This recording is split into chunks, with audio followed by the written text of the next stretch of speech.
Hello, everyone, and welcome to our this new format, 45-minute mentor. I am Emily Best. I am the founder and CEO of Seed&Spark, and I'm joined by the wonderful Andrea Garza from the Sign Language Company, who is here to make our event more inclusive. And so thank you very much, Andrea, for being here today. I am so excited about this one. We had to add more time because Emily V. Gordon, writer, producer, former therapist, has been on our creative advisory board for some years now and has been an incredible member of our community, an advocate and promoter and supporter of many of the projects on Seed&Spark. And we started talking about what are some events we could do this year that would be really compelling for our audience. And she offered to bring her husband, who's this actor you guys might have heard of, Kumail Nanjiani. So Emily and Kumail, welcome to 45-Minute Mentor. Hi. Hi. Thank you for having us. Thank you so much for being here in your beautiful, very white-walled home. You had us change to this background and then you can't make fun of it after you had us change to this background. In Emily's defense, I'm the one that asked you to change. You were too washed out. It was too washed out. And maybe we should have done it on the same screen, but hey, I like it. I appreciate this. We can have you in your own boxes. So if there's a fight, it's at least separate. So thank you so much. So one of the things that we really wanted to talk about today was you two have a multi-hyphenate relationship. And one of those things as co-creators and people who work as writers and actors on the same projects. And so a writer and actor. So one of the things we really wanted to talk about today was what writers can learn from actors, from collaborating with actors, and how that has impacted the way that you work. So Kumail, I'd love to start with you, if it's okay, just to talk a little bit about how do you interact with a script as an actor? What are the things that you're looking for that get you excited to join a project? I mean, that's a great question. You know, it's a really big question. I think that there's so much that actors and writers and directors can all learn from each other. Learning how to write has helped me as an actor. Being an actor has helped me as a writer, all that kind of stuff. It really, really, because we're all making the same thing. We all have a different perspective on it. We all have different jobs, but we're making the same thing. So understanding everybody else's goals helps me figure out, all my different little jobs. When I'm reading a script, at the most basic thing, it just has to be something I really like, something I enjoy reading, something that gets me excited. I always take notes when I first read a script. I never do a read without taking notes, because sometimes you get thoughts and ideas, or sometimes I get thoughts and ideas that I only have that first time. And sometimes you'll take redundant notes, so you'll write down something and it'll happen later. You'll be like, never mind. But at the most basic thing, it's something that is it something that I like? Is it a movie that I want to see? You'll be surprised how many scripts you read that just feel like versions of things I've already seen before. Yeah. And then for the part itself, I used to think of I used to try and look for parts that played to my strengths, and now I kind of look for the opposite. I try and look for things that make me that make me a little uncomfortable, that make me try and go 10% further than I've ever gone before. So those are the things that really excite me. A movie that, is a script that's really fun to read, that I've never seen before. And the part that I'm like, oh, I don't know yet how to do this, but I'm really excited to figure it out. That's interesting. And do you find that after you play a certain part, you get a whole bunch of scripts where you're like, yeah, I just played that part? Or is it actually hard to kind of cultivate that as an actor? Because I think I talk to writers all the time that are like, I have this dream person for this role. Yeah. And I never know, like, is it because you've seen that person do a version of this thing, or is it because you think there's like a way you can stretch each other? Like, that's different from the way I think a lot of people think about this. Yeah, I mean, you're exactly right. I think, it took me a long time to sort of break out of the nerd sort of the nerd kind of coward kind of role. Even if I did an action movie, I was the guy who was like, oh no, this is all so bad and I'm so unprepared for this. People really, that is what happens. I have a friend, Emily, and I have a friend, and she was on a cooking like reality show where she like dressed as a chef. Just that was part of it. She's not a chef. She's never done a chef, and she's like, since then I've gotten 2 offers to play chefs just because people saw her wearing like a chef hat like that. We a friend of ours, Steve Yun, I was sort of talking to him recently about. I really like covet his career. I think he's done such a great job of doing interesting stuff. That's really spread it's really like he's done such a broad range of great things.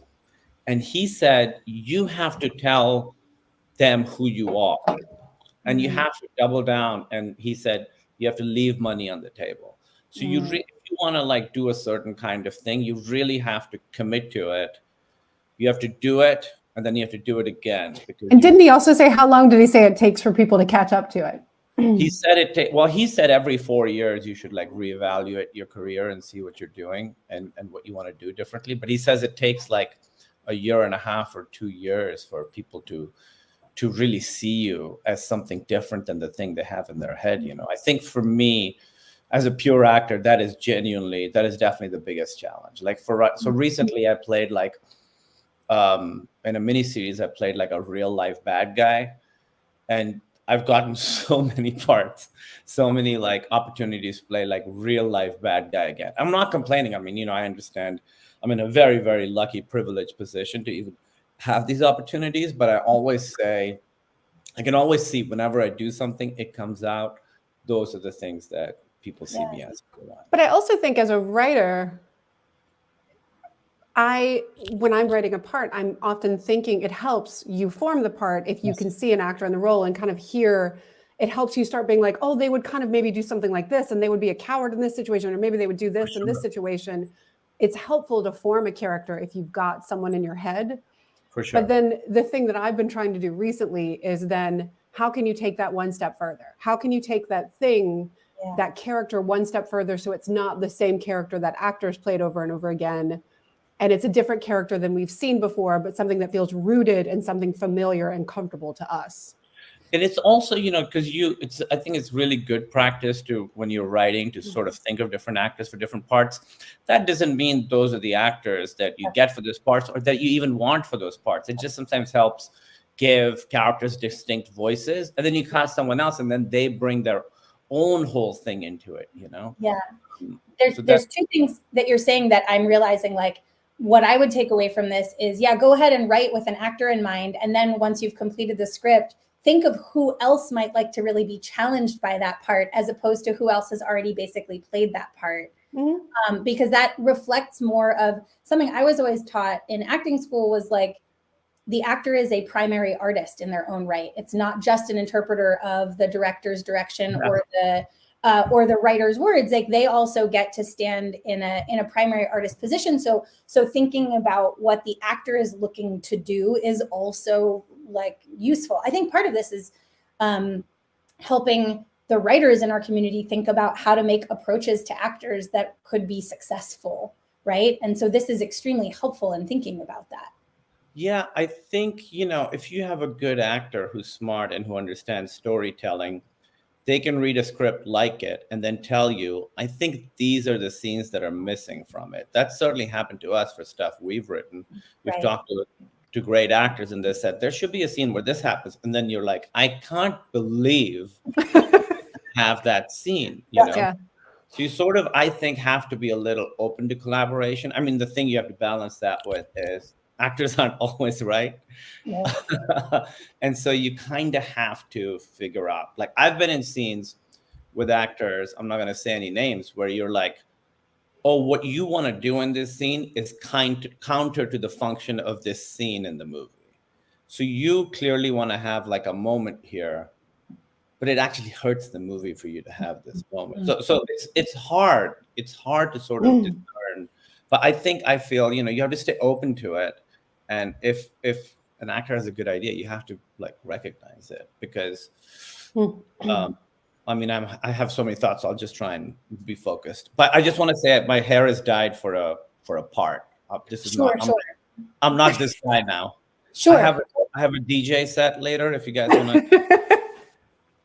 I'm like, get ripped, dye your hair, put on a tank top. I just want them to see me differently, Emily. That's right. I got it. It's working. That's why you had to change from being with a window. Your blonde hair gave you sort of like a halo within the background. So I'm curious, and this is a question from our audience. Like, do you find that part of that gap in like how you feel like you want to be seen versus how audience is like just the release of the movie? Like you shoot a movie, it comes out whatever, a year, sometimes 2 years later, and now that's how people are seeing you, but you've been working on parts sort of all this time. Are there ways that writers can sort of like keep up? You know what I mean? Yeah, that's a really good question. I think the inherent like weirdness about making something is, when I'm done, I want to be done with something. I think that's a very, that for me is like a mentally healthy way of doing it. Yeah. I don't want to get so attached to the release of it, or how it's going to be received, or how people are going to like it, or how much money it's going to make, or if people are going to watch it, or if my mom's going to like it. Like, it's best for me to, when I'm done with the job, and that can be different things, like sometimes if we're producers, we're involved in the edits, but whenever the job is done completely, you want to completely disconnect from it. But then you have to like promote this thing that's coming out that you're basically done with and you've moved on from. And I think that's exactly that is the challenge for writers then, is when they see someone doing something and they're like, oh, I know I can do that. Let's have them do that again. They don't want to do it again. At least I don't want to do it again. So maybe that's where you can use your imagination. So try and like stretch and see, what have you not seen them do that you believe they can do, yes, go ahead, honey. Oh, I was going to say, or what is a shade of that type of character? That's like, there's many different, because Kumail said coward, I don't know why I'm stuck on that. There's like many different shades of coward. There's the coward who doesn't want to be seen as a coward. There's a coward that is perfectly okay admitting they're a coward. There's the coward that tries to show off with feats of strength. Like, is there, if the person often plays cowards, is there another flavor to that you could add as a layer on top of that character? Is there a coward who their parents were eaten by alligators and that's why they're a coward? Like, then that's a sad version of that guy. Like, you can always take characters that feel stock and add a new layer to them that makes you look at them in a new way. And I think recontextualize how they are. So I always think of, Adam Sandler in Punch Drunk Love. He'd always just been, his anger was so funny and stuff, but it was purely funny. And then Paul Thomas Anderson took that anger and got to like the sadness and actual rage underneath it, you know? And so it just, he saw something there. And I think that's part of what you have to do. We'll watch things and we'll see someone in one scene doing something and we're like, wow, that person's a really, really good actor. So when you watch stuff, I say, really look for, it's going to be hard for you to get Emma Stone, it is going to be hard, but you have to watch stuff and watch a lot of stuff. We watch a lot of independent stuff, smaller stuff, and look for people that you're like, oh, wow, that person is really, really good. And I think they can do more. And also look for people that surprise you in small roles. I think that's something, and why do they surprise you? Why is that actor surprising you? Why is that character surprising? And kind of take note of those things. Those are the kind of things that I end up using, not like stealing, but I end up being like, okay, if that person surprised me, what was it about them? What can I use? What can I take from that and use in something that I'm doing as well? The good and bad thing is, LA, not just LA, the world is full of amazing actors who haven't really gotten an opportunity yet. Whenever Emily and I have been in a position to audition people, that's what we're always struck by, how much talent there is. And so, yeah. I don't know if I think I got a little bit off topic, but no, I like this. We've been talking a lot about Cherry Jones in Succession right now, because like she's one of those actors who can show up and steal a scene with such unbelievably widely different characters. yes. And there's something really like special about that. And it's interesting. I've never thought about it in terms of like, what can a writer actually take away from that? So I'd be curious, when you two have collaborated on things, Emily, are there moments that you can think of where like Kumail gave a perspective from an actor where you're like, oh shoot, yeah, okay, I see. Oh, all the time. It's when we've collaborated on stuff, and also when I'm just asking him to read scripts that I've written.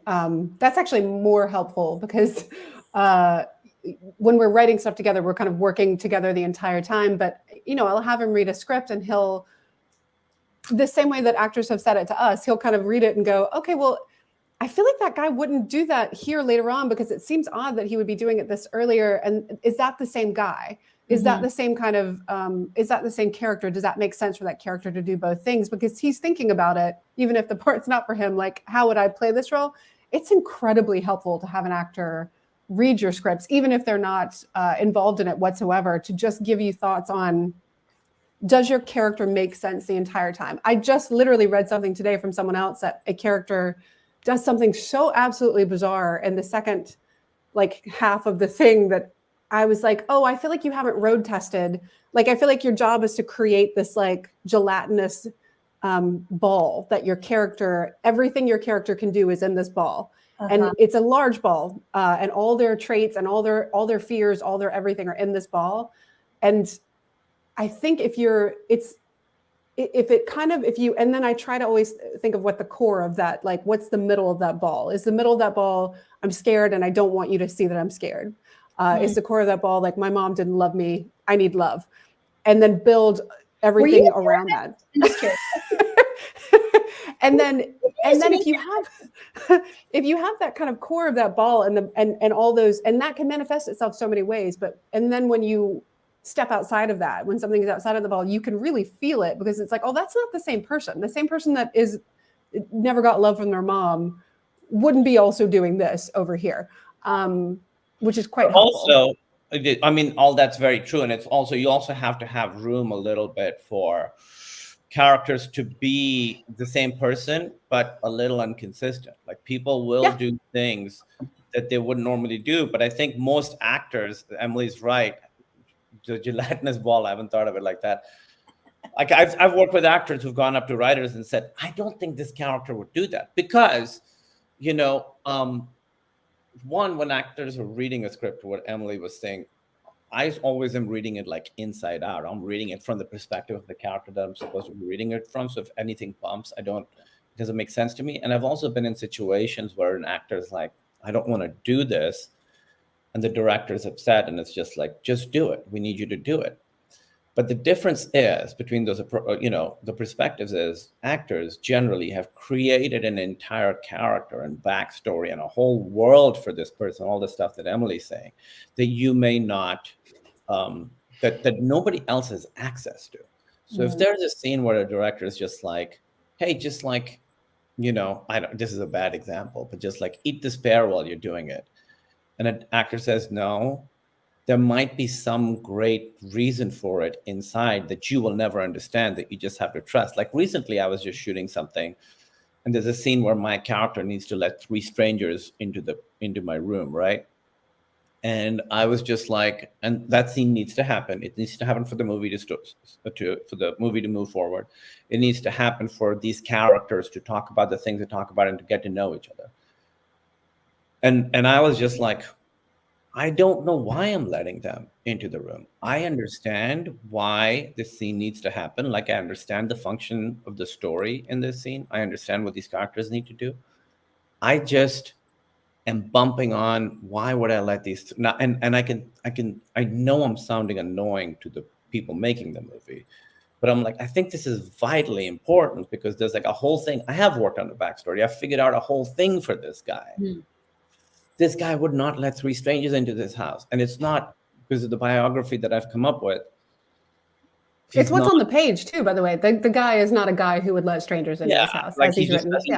Trust people. Yeah. So then he needs to have a reason to. And luckily, I was able to work with the director, and the director was very collaborative, and we found a reason for me to let them in. So I think I think trusting actors and understanding when they're saying, you know, this doesn't make sense or whatever. It's just they've got a whole world in their head that nobody else has access to, that nobody else is supposed to have access to, but you'll feel it. So I want to follow up with a question from our audience. There's like 3 threads that I want to try to tie together that came out of this, but we had a question from the audience that's really relevant to this, which is, can you actually talk about what is your experience on a set as writers and as actors that allows you to realize you can bring your best? What are the conditions that are present?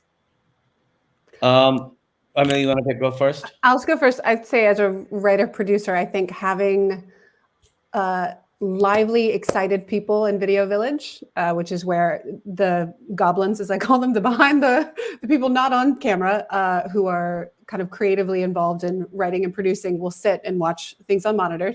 And if there's no one back there, if literally no one is back there except for you, that's a bummer. If people are back there, but they're on their phones the whole time, I think that when people are all excited to actually make the thing that we've all come here to make, when people are excited about that and you can see they're excited and you see they're invested, that's what I look for. And that's what I try to encourage. It usually happens in every set that I'm on. That's what I try to encourage as well, because I think everybody, when it's contagious, giving a shit is contagious, I think. I'm going to put that on a t-shirt. Like that needs to be like a nationwide political campaign. Thank you for that. And you, Kumail? For me as an actor, it's really the most important thing I look for is feeling okay failing. Like I really need to have that. I need to feel okay having a take that doesn't work, because you know, I've worked a lot on the character. I've worked a lot on the scenes. I know exactly. I go in and I have a version of the scene in my head, and that all changes, you know, because the other actor does something different. But the point is for me to forget my preparation and just surprise myself and just see what happens and trust that the right stuff that I've worked on will stay in, and that there'll be new stuff that I couldn't have thought of sitting at my desk will happen. But for that to happen, to be able to really let go and try and really find something new, you're going to have stuff come up that doesn't really work. And I have to feel okay doing that. Like, I've done a lot of comedy, you know, and you do improv, and most improv isn't going to be used. That has to be okay. I just have to feel that there's a space where I really can do a very bad take, and it's okay. That's really what I'm looking for.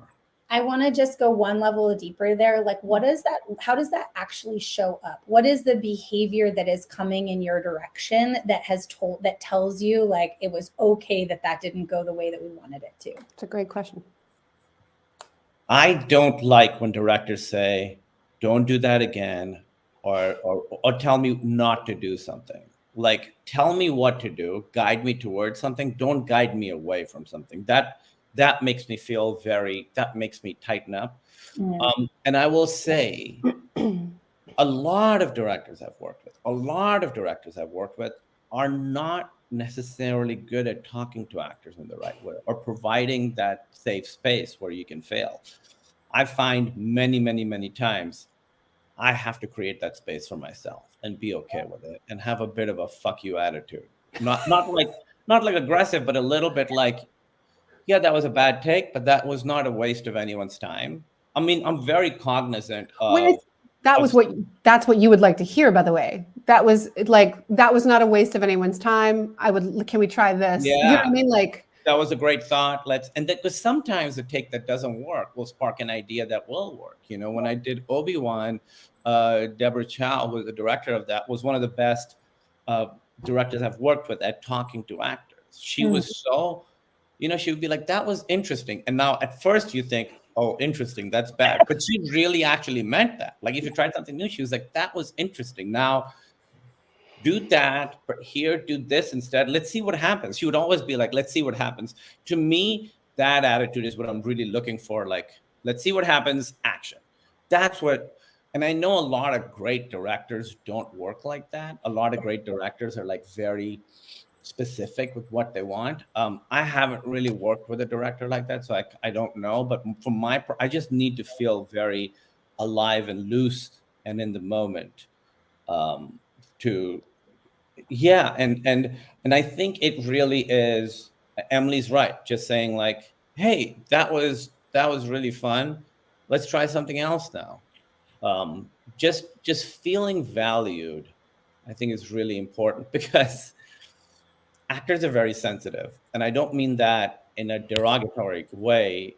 It's was you know It's why you hire them, is for their sense. They're supposed, that's the whole point. That's their special singular gift. Yeah. Like it's that's like a combination, right? It's a combination of being very sensitive and having to be very vulnerable in front of 100 people.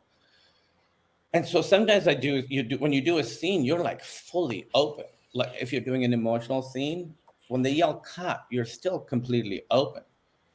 And a director can say something that can really like shut you down. It's happened to me. I've seen it happen to people around me. And so I think as a filmmaker, that's something to be very careful of. It genuinely is like kid gloves with actors, because it is, people have much harder jobs. I'm not saying that, but really showing yourself on camera, which I think that's the goal of acting. You really want to show your insides on camera. Doing that very scary thing. Can I ask quickly, because one thing that you're talking about is an ability to create this like safe space and FU attitude. I am an avid consumer of stand-up and was just a huge fan of the early part of your career. And I listen a lot to like Working It Out and podcasts. Like I could never do stand-up comedy, but I'm a great admirer of the form. But it occurs to me that like, that is a place where you have to have like a little bit of a fuck you relationship, right? You have to be able to create your own space. Do you feel like you generated some of that in the early part of your career? Because I'm trying to think of like, if I were an actor listening to this being like, okay, yeah, cool, fuck you attitude. How do I make that? Like, where do you think you learned how to do that? I mean, that's a good point. It might have been stand-up, especially early days of stand-up. I'm doing in shows in bars with drunk people who do not want stand-up to happen to them. Where they're being stand-up in the face, and I sympathize. And so you really have to have with stand-up, you have to have such thick skin and really wrest control in a way that's very aggressive. When I say fuck you on set, I don't mean aggressive. I mean, it's still very collaborative, and it should be a very nourishing environment. I think that that's very, very important. But just, you have to be, I don't know, like, you have to be okay being like, I need one more take of that, or I want to try something different here. I don't know if it's going to work. And sometimes you can run that by the director, but I don't like to. I'm like, if I get an idea, I'm like, hey, I need one more. And I'm very cognizant of schedule and everything. Yeah. I don't know, Emily, how do I create that space? You know me better than I know me. I think it's like you end up, there are certain jobs where you end up having to say what you would like the director to say to you to yourself. Do you know what I mean? And I think sometimes the director is just not going to do that for whatever reason, and you still have to do your job. So you still like, what is it you would like to hear? It's all like, yeah, what is the nourishment you would need from someone else? How can you give it to yourself in those moments? That's right.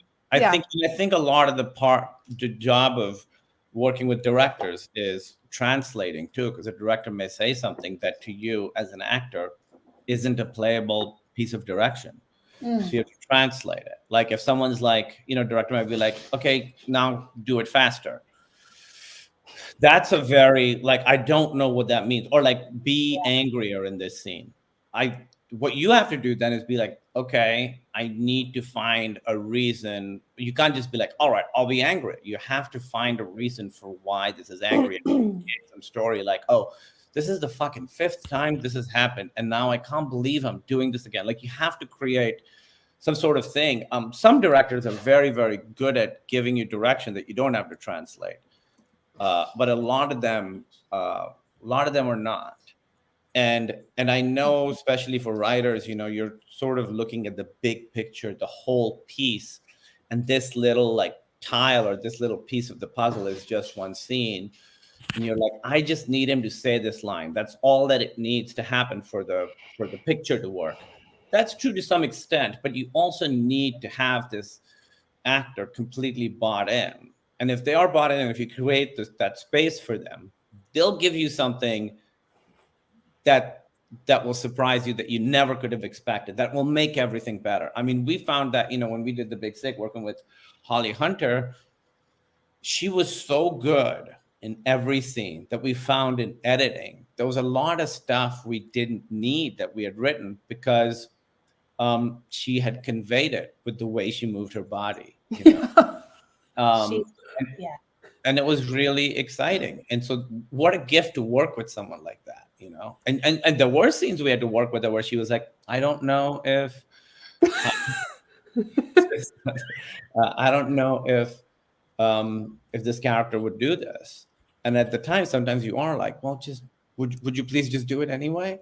But it's so much better if you can really understand why she's saying what she's saying. And when you can find a way for her to have it make sense to her or do something different that makes sense, it's such a gift. It's really going to make everything better. It's so interesting because if I can take it back to Emily's gelatinous blob, if you will, yes. I feel like you've described this sort of trifecta. This is the best thing that could just rubbing her face on the computer. I will be in this scene. Approach acting is just show up on scene and make yourself known. You have 3 different primary artists translating the gelatinous blob of the character, right? The writer is taking it into scenes and actions, behaviors and storyline, and the actor is translating it into like that real physical manifestation and feeling. And the director is thinking about how do these blobs interact, I suppose, which is really helpful. I think that idea that we're all translating one another's roles is really valuable. This cat, yeah, she's a star. 10 out of 10, no notes. No notes. Photo of her was featured in an episode of SNL. So, I mean, she is a star. Okay, so with 10 minutes left, there are. I was going to say another example of that, for instance, is Samuel L. Jackson was talking about his one scene in Coming to America, where he comes in with the gun to rob the store. It's such a tiny scene for the writer, for the director. It's just this guy has to come in and have the situation happen, right? But Samuel L. Jackson, in interviews, has said he created a whole backstory for that character for that one scene. And the reason he's there is because he lost his job. His wife is upset at him. And he was like, if this goes well, I get to go home and have sex with the woman I love. So that's how he was able to like raise the stakes for himself. Nobody knows that. Nobody has to know that. But if someone gives them a direction there that doesn't jibe with the backstory for him, he's going to say that doesn't really work for me. And no one may understand why it doesn't work. But if you let him really play to what he's come up with, I mean, he's so good in that one scene. That's a great story. John Turturro always talks about having a secret. Yes, exactly. If you haven't seen the interview, I just want to challenge the viewers to figure out which movie in his canon does his character have hemorrhoids as his secret. It's one of my favorite. It's like one of my favorite details because I went back and watched the movie and I was like, oh my God. Oh, that's amazing. It's so just a weird physical characteristic. And you're like, God, that's brilliant. And that's that's part of what we're talking about here is like actors as primary artists bringing nuance to things that you would never otherwise get. So Emily, I want to talk a little bit about like you write stuff that requires people to be really open and you produce things that have sexy scenes and all sorts of things. And like, that's a real demand that you're about to ask from an artist. I'd be curious, how do you think about approaching folks? And I guess, Kumail, you are a person who's had to change your appearance for a role before. like, how do you think about, this is one of our questions. How do you think about when you're writing, when you're approaching actors around things that require either physical transformations or physical intimacy? Do you have like a specific approach around that from the writer or the actor side? I think overall it's a, you want to approach people with the idea of like, this isn't random. I'm not doing this because it's like a fun random thing that I'm doing. This has a meaning, and here's what the meaning is. And kind of approach it from that. Like, I would almost do the, so here's the thing. We have a character that we really think we want to show this character as a person who's buttoned up, used to be wild, isn't anymore. Like, this is who the character is, right? We've talked about that. So how can we, how can we figure out the best way to show that? And have it almost be a conversation that we're having. Because maybe the like blonde streak in the hair that I've kind of thought is the good idea, maybe that is not the good idea for the character. Maybe there's a better one. I think collaboration is kind of the best case scenario. And then sometimes being like, I think sometimes it takes two, I'll say for Chippendales, Kumail had to put on weight for that role. He put on, I think, about 25 pounds. Would you say, Kumail? I would say. Yeah. And part of that was the basic logistics of, you are not a Chippendales dancer. And what's important is that your character be separate from the Chippendales dancers and be a different entity entirely. And it wasn't my decision that he put on weight for the role. It was kind of a group decision, but I was the one that had to kind of tell him. But it makes sense. Like, if you kind of think through the character, like, this guy is supposed to be a separate entity from these beautiful, gorgeous, mostly white men. And you need to see that stark difference, that he is not of these people. He is a different type of character. And one way to do that is to put on weight. One way to do that is to change your body so that you do not have the same kind of body type as the Chippendales dancers. I think if it's approached with, we're not doing this to be random. This is what we're trying to convey. Do you have any thoughts of how we could convey this? Here's what I was thinking. That's always better. I think anytime that's right. Yeah, if anyone tells me to do anything, I'm instantly shut down. But if anyone asks me, how is the best way we can do this? We'll probably come to the same solution. Yeah. And even if it's, they have a different solution. Honestly, to me, if the writer or director comes and says, physically, we want you to do something different, to me, that's a gift. Obviously, I want to know, because I'm like, you've really thought about this a lot. It's a very specific thing. It's always a very specific ask. It was not my idea to dye my hair blonde for this movie. I mean, it's really messed up the quality of my hair. Anyway, it's all split ends. And I wasn't excited about walking around. I mean, I'm going to be walking around looking like this for 4 months. I'm not excited about it.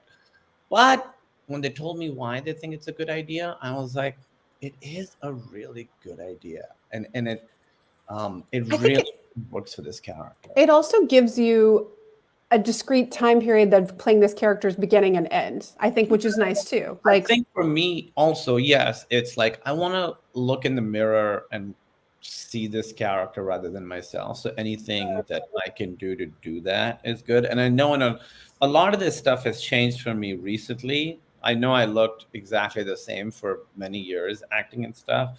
And I've realized now more the benefit of, looking different, wearing different kinds of clothes, walking different, all that stuff. It's all been, in the last couple of years, the way I approach acting has changed. It was, Emily, it took me this long to feel comfortable enough to be able to even do those things. It just took me that long to be like, okay, because it always felt like, I don't know, like, who am I to do this? Who am I to give myself different hair? It felt like, I don't know. I love that this can actually be a tool for empowering your actors in a way also, is to like allow them the suggestion, the invitation to, because it's just interesting to think about that psychology. Okay, we have just a couple more minutes. And I have what I feel like is a very important question, which Yes. is, so you two work together a lot. And most of us, so my husband is also an actor, and I write things, and we collaborate a lot. And how do you give the person that you love feedback? What are your tips for giving feedback to people you love? It's tricky, you know. It is like, what do you say, Emily? I think trying to separate personal from professional is very, very important, and it's just something you have to keep reminding yourself. It's so easy for a professional argument to tip over into personal, and it just takes effort over and over to be like different worlds.